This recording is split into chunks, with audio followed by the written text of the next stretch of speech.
Kapolri Jenderal Listio Sigit Prabowo melepas 1.575 buruh yang mengalami pemutusan hubungan kerja ke lapangan kerja yang baru. Kegiatan pelepasan berlangsung di lapangan Bayangkara Mabes Polri Selasa siang 29 Juli 2025.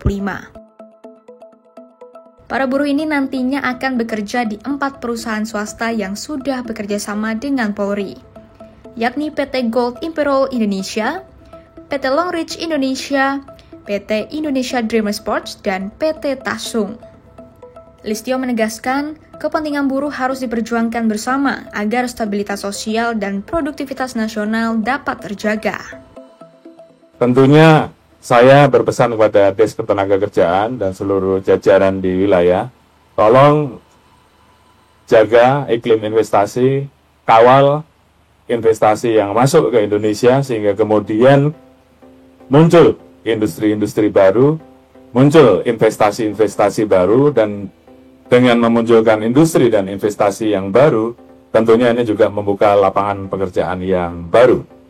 Dan saya tentunya titik kepada perusahaan-perusahaan yang ada, jadikan teman-teman buruh ini menjadi aset perusahaan, menjadi bagian dari keluarga perusahaan. Karena apa?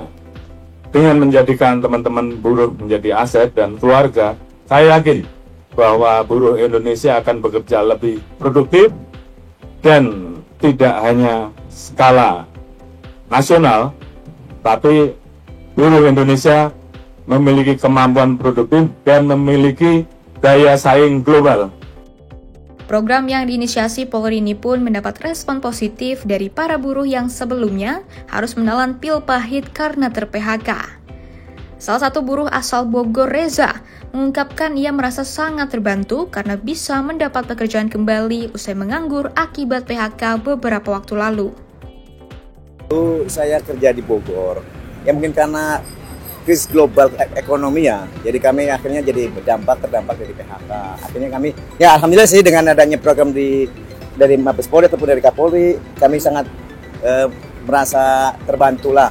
Kalau untuk saya ini karena masih dalam proses pengembangan atau pembangunan ya, mungkin fasilitas belum dibikin, tapi wacana mungkin ada mes.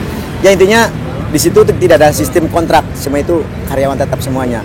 Itu keuntungan dari saya kerja di PT baru ya, di PT Gold Indonesia. Sebelum dipekerjakan di perusahaan baru, para buruh ini harus mengikuti pelatihan terlebih dahulu di Balai Latihan Kerja dan Sekolah Polisi Negara atau SPN Polri. Hal ini bertujuan guna meningkatkan kualitas tenaga kerja. Kehadiran program penempatan buruh terdampak PHK ini diharapkan menjadi model sinergi antar lembaga dalam memperluas lapangan kerja dan mendorong pemulihan ekonomi nasional.